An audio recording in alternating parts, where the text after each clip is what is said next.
Friends, तर स्वागत आहे तुमचं आपल्या एका नवीन व्हिडिओमध्ये। आणि आम्ही गावाला गेलो होतो तेव्हा कैऱ्या आणल्या होत्या आणि त्या कैऱ्या आता फोडून मी पुन्हा वाळत घातल्या, कारण माझ्या सासूबाई म्हटल्या की आम्हाला पण थोडंसं लोणचं करून दे, तुझ्या हाताला खूप छान चव आहे। त्यामुळं मग म्हटलं चला आता त्यांना पण थोडं लोणचं बनवून देऊ। आणि कैऱ्यावरती टेरेसवर वाळायला घातलेलं आहे, थोड्याशा उन्हात सुकावल्या म्हणजे लोणचं खूप छान होतं ना, आवडतं पण। आणि भरपूर दिवस झाले मम्मीचा पण फोन येतोय, तर भरपूर दिवस झाले मम्मीचा फोन येतोय। मम्मी म्हणते मुलं येऊन 2 महिने झाले, सुट्ट्या संपत आल्या तरी पण तू माहेरला आली नाही। तर म्हटलं चला आता एवढं लोणचं वगैरे करून मग माहेरला पण जाऊन यावं। अश्विनीच्या बाळाला पण भेटून भरपूर दिवस झाले, तिची पण खूप आठवण येते विराची।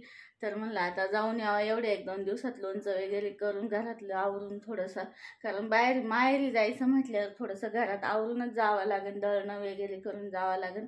मिस्टर एकटेच थांबतील त्यामुळे, आणि त्या हाताने स्वयंपाक बनवतात त्यामुळे मग त्यांच्यासाठी दळण वगैरे करून मग मी जाणार आहे। आणि आता माहेरी गेली की 8-10 दिवस मी येणारच नाही, कारण आता सुट्ट्या पण संपत आल्या आणि सुट्ट्या संपल्यावर मला जायला पण भेटणार नाही।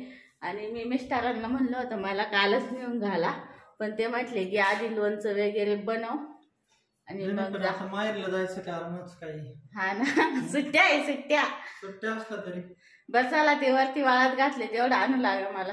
तर आणि त्या दिवशी मी गावाला गेले होते ना, तेव्हा माझ्या सासूबाई म्हणल्या की माझे हातपाय खूप जास्त दुखत होते आणि आता उन्हाळा चालू आहे त्यामुळे पण साईड इफेक्ट होतच असतात उन्हाळ्याचे। आणि असे भरपूर लोकांचे प्रॉब्लेम आहे की डायबिटीज आहे, ब्लड प्रेशर आहे आणि हातपाय दुखायचे तर कॉमन प्रॉब्लेम झालेला आहे। हातपाय दुखणे, सांधे दुखणे, प्रत्येकाचे हातपाय दुखत असतात, सांधे दुखत असतात।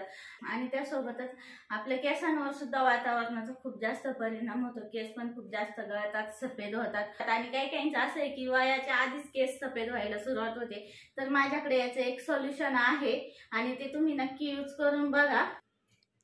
तर हे आहे नेचर शुअरचं कलोंजी ऑइल आणि यामध्ये खूप जास्त मिनरल्स आणि विटॅमिन्स आहे। तर यापासून आपल्याला विटॅमिन ए आणि विटॅमिन B-C मिळतं, तर हे आपल्या शरीरासाठी खूप फायदेशीर आहे। आणि या ऑइलमुळे आपलं वजन कमी करण्यासुद्धा मदत होते आणि आपण हे सेवनसुद्धा करू शकतो आणि हातापायांना लावू पण शकतो। आणि यामुळे आपले बरेचसे आजारसुद्धा बरे होतात, जसे की ब्लड प्रेशर, डायबिटीज, अस्थमा यासारखे आजारसुद्धा बरे होतात। आणि आपले केस अचानक जर सफेद होत असतील तर त्यावरती सुद्धा हे फायदेशीर ऑइल आहे आणि आपण हे यूज करू शकतो, केसांना सुद्धा लावू शकतो किंवा हातापायांना सुद्धा लावू शकतो, सेवनसुद्धा करू शकतो। आणि जर घ्यायचं असेल तर आपण हे मधात किंवा कोमट पाण्यात 1-1 चमचा घेऊ शकतो। आणि खूप पूर्वीपासून हे कलोंजी ऑइलचा उपयोग केला जातो आणि त्याचे फायदे पण खूप जास्त आहे। जर तुम्हाला हे कलोंजी ऑइल घ्यायचे असेल तर याची लिंक मी तुम्हाला डिस्क्रिप्शन बॉक्समध्ये देईल, तेथे जाऊन तुम्ही नक्की घेऊ शकता। आणि जर तुम्हाला गरज वाटली तर तुम्ही नक्की घेऊ शकता। आणि याच्यात सगळ्यात महत्त्वाचं म्हणजे कलोंजी आपल्या प्रत्येक आजारावरती कामाला येते, ब्लड प्रेशर, शुगर, डायबिटीज यासारख्या आजारांवरती सुद्धा कामा येते। आणि कलोंजीमध्ये खूप सारे बेनिफिट्स पण आहेत आणि त्यापासून आपल्याला विटॅमिन सुद्धा मिळतं। हे ऑइल पाहिजे असेल तर याची लिंक मी तुम्हाला डिस्क्रिप्शन बॉक्समध्ये देईल, एकदा नक्की वापरून बघा, कसं वाटतंय ते मला कमेंट करून सांगा। आणि माझ्या सासूबाईंनी पण हे यूज करून बघितलेलं आहे, त्यांना पण खूप फायदा झालेला आहे। तर आता कैरीच्या खापा फोडून घेतलेल्या आहे आणि त्या उन्हात सुकावल्या आहे। उन्हात सुकावल्यामुळे लोणचं खूप छान होतं, आवळतं आणि खराब पण होत नाही, त्यामुळे थोडंसं उन्हात सुकवून घेते।